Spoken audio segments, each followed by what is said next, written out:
चलिए आज का हमारा टॉपिक एनसीईआरटी बुक का page number 8 and 9, the making of nationalism in Europe. ठीक है, तो अब मिड 18th सेंचुरी में कोई भी नेशन स्टेट नहीं हुआ करता था। तो नेशन स्टेट होता क्या है एक्चुअली? नेशन स्टेट का मतलब होता है जहाँ पर लोग जो हैं वो common culture, common history, identity share करते हैं और उसको फॉलो करते हैं। ठीक है, तो उस वक्त एम्पायर्स हुआ करते थे, बड़े बड़े किंगडम्स हुआ करते थे और जो कि राजाओं के द्वारा रूल किया जाता था। ठीक है ना, और उनके ऑब्वियसली अपने ही टेरिटरीज हुआ करते थे और अलग अलग लोग रहा करते थे जिनकी अपनी कोई भी कलेक्टिव आइडेंटिटी या पहचान नहीं थी या फिर कॉमन कल्चर नहीं था जिसको वो शेयर करते। अब भाषा भी जो थी वो अलग बोलते थे और डिफरेंट एथनिक ग्रुप्स को बिलोंग करते थे। जैसे इंडिया में हम डिफरेंट स्टेट्स में रहते हैं और अलग अलग लैंग्वेज बोलते हैं, अलग अलग फूड हैबिट्स है, अलग अलग लाइफस्टाइल है सबकी।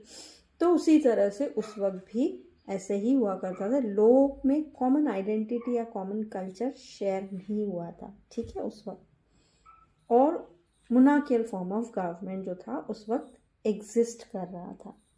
ठीक है, अब हैब्सबर्ग एम्पायर जो कि ऑस्ट्रिया हंगरी पर रूल करता था, ऐसा ही एक एम्पायर था जो अलग अलग लोग और रीजन्स के लोगों के द्वारा या लोगों से बना हुआ था। ठीक है, इसमें अल्पाइन रीजन्स के लोग और बोहेमिया जहाँ पर एरिस्टोक्रेसी ज़्यादा रहते थे। ठीक है, और जर्मन बोलते थे ये लोग। आगे मैं बताऊंगी एरिस्टोक्रेसी का मीनिंग और लैंग्वेजेस का क्या इम्पोर्टेंस था। ठीक है, और प्लस इटालियन स्पीकिंग प्रोविंस जो थे ऑफ लंबार्डी एंड वेनेशिया इंक्लूडेड थे।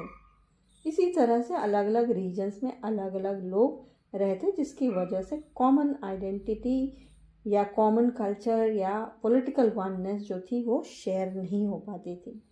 सिर्फ एक चीज़ थी उनको और एक चीज़ कॉमन था या एक चीज़ उनको बांधे रखती थी, वो थी एम्परर के प्रति लॉयल्टी, या किस तरह से हम राजा के प्रति वफादार रह सके। ठीक है, तो अब नेशनलिज्म और नेशन स्टेट कैसे इमर्ज हुआ? क्योंकि अलग अलग लोग थे, अलग अलग लैंग्वेजेस बोलते थे, अलग अलग चीज़ें करते थे, वो कुछ ऐसा कॉमन तो था ही नहीं कि उनको एकजुट में बांध सके।